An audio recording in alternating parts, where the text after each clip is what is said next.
Every business has the exact same opportunity to become the next Nike of their category, even if becoming a Nike or an Apple or a Disney really isn't the goal of the company. What most businesses mean when they think about dominating their category is taking a real stand in the competitive set, beating their competition, growing to hit their goals and then surpass them. That's what most businesses really mean when they say that they want to dominate their category. And you can. And you can do it whether there's a Nike in your way or 10 Nikes in your way. It doesn't matter. Every brand can do it and your brand can too. But in order to make that happen, you have to understand marketing and brand and how those tools can be leveraged to give you a competitive advantage in a crowded space. That's what this conversation today and this presentation today are all about. Brand education and the understanding of how you can 2x or 5x or 10x or 500x your business once you understand how to create messaging that engages with your target audience. All right, enough with the preamble. Let's get started. Number one, here's the situation. You want to increase sales and grow your business. And guess what? You're in fantastic company because so does everybody else. The problem is that about 99% of businesses go at the act of differentiating themselves and marketing themselves and advertising themselves in the exact same way. They use the same strategies, they use the same approaches, they use the same media buys, they use the same language, prices, promotions, etc. And then is it any wonder that they wind up looking like commodity products instead of unique businesses, and they don't grow because that marketing is what's actually keeping you from achieving that goal. Here's the solution. The businesses that succeed and that dominate in their categories have made one very specific pivot, and that is they stop focusing on selling and they start focusing on connecting. And the reason why is because it prevents your target audience, your customer, from seeing you all as being the exact same thing. And when that happens, they reward you, and they reward you by buying from your business. And yes, it is the exact same for business to business as it is for direct to consumer, as it is to B2C, as it is for healthcare and SaaS and gaming companies and laundromats. It's the exact same for all of it. Why? Because it's people that make decisions, and the way people make decisions never changes. Every business comes from humble beginnings, which is to say, again, every business has the exact same opportunity to become the next Nike of their category or not.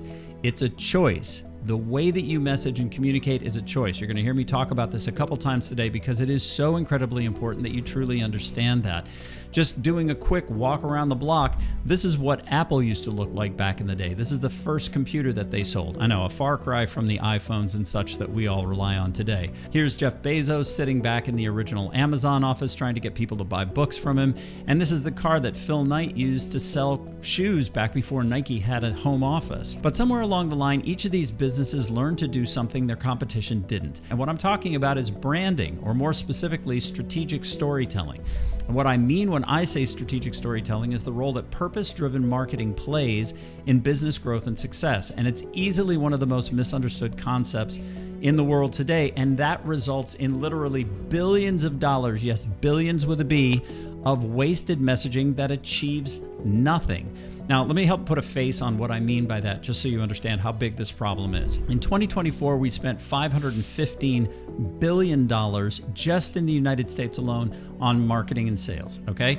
That's a lot of messaging that's out there. When we do customer surveys, and that's across all buying audiences, we find that somewhere between 65 and 70% of customers actively avoid marketing and say, advertising has no impact on me whatsoever.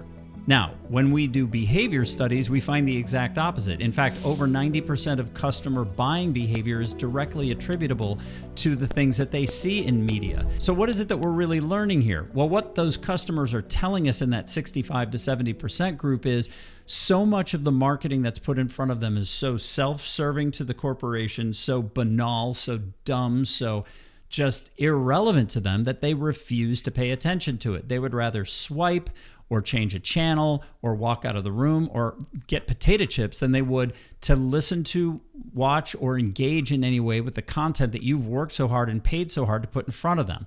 And when you think about 65 to 70% of $515 billion, well, that's an awful lot of waste. So everything that we're going to talk about today is to ensure that you stay out of that 65 to 70%. All right, in order to understand how and why this happens, you have to go back to the founder's mindset when the company began. I know that this probably sounds like a stretch, but trust me, stay with me. It's going to make sense in a minute. At some point in time, a single individual or a small group of people decided that they were going to go start a business. And when they did that and told people about it, social pressure descended on them in a big way. And what this does is put a tremendous amount of pressure on the people developing the company to hurry up and do what? You got it. Put wins on the board. So they start paying attention to what they're building. We refer to this as the what trap because of its long-term implication on how the business functions. And it's quite probably the way your business functions too. So everybody on the leadership team turns to figure out what we're building. What we're building begets how we're going to build it. How we're going to build it begets who we need to hire in order to build it. And all of that attention, if you'll notice, is focused inward. And therein lies the problem. For whom the person that we're supposed to be engaging with, the person that we absolutely depend on to grow our business, winds up becoming almost an afterthought. And this what trap is profound in business. And here's a great example of what I'm talking about. Both of these cars, and it pains me to say this, are exactly the same, right? You just put your people and your stuff in them and you go from here to there and back again. None of them bends the space-time continuum. None of them has solved world hunger. Neither of them flies, right? They're just cars. But now I want you to imagine trying to sell the Porsche to a Prius person or vice versa. Good luck. Now, the reason that that would be so difficult is because the values of each of these buyers is so totally different. The buyer of the Porsche wants to have a driving experience. They're super excited about slinging through the curves and like setting their hair on fire and all the rest of that. Like that's why they buy this car. The buyer of the Prius wants to save the world one gas tank at a time. Even though these are commodity products, these two people would gladly stand and argue all night long about how the other person doesn't get it. That's just how important those values are to the buyer's journey. And it is incredibly important that we understand and remember that as we move forward. Now, there's a reason why we behave this way, and it has to do with the way that our brain was developed. The first level of the brain that came along was the reptilian brain, and its function is basically binary, on-off switches. I'm hungry, I eat. I am threatened, I fight or I run. I'm sleepy, I sleep. The next level of the brain that came along was the limbic system, and the limbic system acts as a governor on the choices that we make. If you've ever reached for something on a hot stove and then snatched your hand back before you got burned, that's those two parts of the brain working together. Or another way to think about it is, I'm hungry and my good friend Bob has a sandwich, but I don't pick up a rock and beat him over the head and take his sandwich from him because that would be detrimental to my standing in the social order. Both of those things are a combination of the limbic system and the reptilian brain more or less working together. Now, it's important to notice that neither of those parts of the brain have language. That didn't come along until the neocortex. The neocortex finally brought language into the equation, and that's why we make the decisions the way we do. I reach for something because I'm interested, I decide whether or not I should have it, and then I rationalize my decision behind the action, and I try to figure out if it was a good decision or a bad decision. And that leads us to a really key insight here, which is that sales and marketing's job is not actually to sell stuff.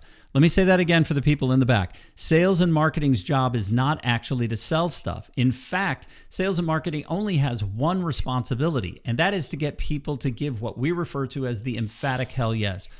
Oh, you guys get it. You guys finally get it. Sarah, John, Bob, come here. Look, these guys, they understand the situation. They get what's important to me. They understand. They use the same language. They get what it is that's important. They understand what I want. They see the world the same way that I do.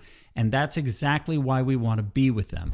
We see that they share our values. We understand that they share our values. And that's why we want to align with them. And that leads to the four most important words in business, which are, it's not about you. It never was.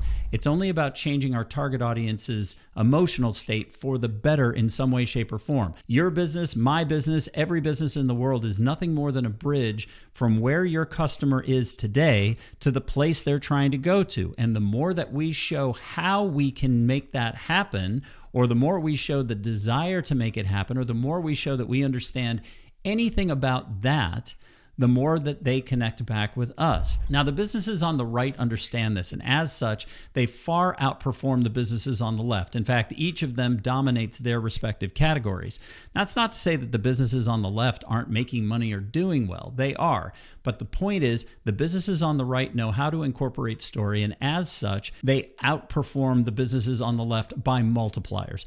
And I'll give you a good example. Las Vegas should never have worked. Started by a mob boss in the middle of the desert. There was no infrastructure, no roads, no water, no airports, no nothing. And yet now it's one of the top 10 destinations on the planet. Why? Well, the answer is because when you go to Vegas, you can sin safely. You can fly in on Wednesday with a pocket full of cash and get into whatever kind of trouble you want to get into and know that you're going to make it back to the airport on Sunday for your flight home, a little broke, a little sleep deprived, a little hungover perhaps, but with a story that's going to last a lifetime. And that's what Vegas really sells. Stories that are going to last a lifetime. You don't know what the story is going to be, but you know it's going to be epic, and you know you're going to be able to tell it and smile on it the rest of your life. Atlantic City, by comparison, should have had it all over Las Vegas. They sit right on the coastline, which is beautiful. They're fed by 4 or 5 airports. There are 2 or 3 highway systems that come in. But nobody cares about Atlantic City because Atlantic City doesn't stand for anything. It's just a collection of some gambling and some hotels and some restaurants and some shows. There's nothing to hold it all together. There's no glue. Disney exists to recapture the magic of childhood. What they want is to make everybody feel like a kid again. That wide-eyed wonder we had when we saw Mickey Mouse life-size the first time and we're like, wah! That's the thing that they want to put in a bottle as often as they can. And they've done everything they can to make every moment that you're within their park or even close to their brand as magical as humanly possible. Six Flags, by comparison, talks about dumb things like the tallest or fastest roller coaster, which are in no way ownable or sustainable. Nike exists to release your inner athlete. If you just do it, they'll make you better today than you were yesterday and better again tomorrow than you are today. Their brand promises progress. That's the thing that is the common denominator for their very, very wide range of target audiences. New Balance, by comparison, focuses on things like the world's best running shoe. Now, again, it's not to say that the businesses on the left aren't highly, highly successful, but the businesses on the right are infinitely more so because they know the power of brand and story and they wield it effectively. Every single brand that you have ever known that has become a category heavyweight success story leverages this same construct, okay? All the way back to the 50s and Bill Bernbach's original Lemon ad for Volkswagen, down to the amazing work done by Dove's Real Beauty campaign to help us change the way that we think about beauty, to that cute little kid that starts the modern day Volkswagen because his dad has the remote start and thinks that he's got the force. All of these brands work because when consumers see the concepts, they see themselves in them rather than those businesses describing themselves. And nothing could turn people off faster. In case you happen to think that this is just my perspective on the universe, Jim Stengel, the former CEO of Procter & Gamble, did an exhaustive 10-year study that proved that brands that activate a higher purpose in all they do outperform the S&P 500 by 400%. You can easily find this study online if you'd like to see a little more about it. This was an amazing set of insights on just how powerful brand can be to the success of a business. And no, it's not just for big established businesses. I know that we refer to Apples and Disneys and Nikes because they're so well known and they're such a great body of work to pay attention to.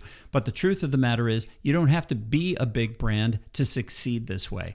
Dollar Shave Club started with a single video that went viral that took on 2 of the largest corporate giants in existence, Schick and Gillette, with a product that cost $1, all with the promise of stop buying shave tech you don't need. Now, what he understood was that guys like my dad, who drove halfway across town to save 5 cents per gallon on gas, hated spending what they saw as ridiculous dollars on shaving equipment. This single simple video wound up starting a $100 million success story that radically changed this category.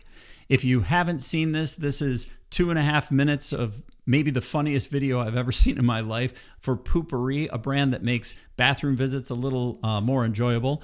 And if you're looking to see this being done in real time, look no further than Liquid Death, who was so radically innovative, so totally unique as to put flavored water in an aluminum can. Liquid Death was just awarded a $100 million cash infusion and a $1 billion valuation because they created a story that captured attention. And no, it doesn't also require a huge budget. If you understand what a safety pin and a car are, you get what Volvo is trying to achieve here. This ad costs next to nothing.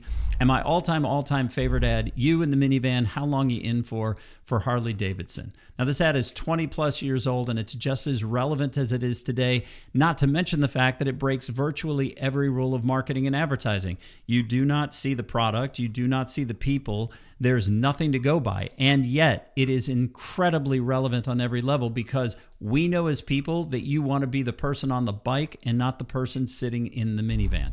And that ability to relate to the message is what makes it so popular and makes it so successful.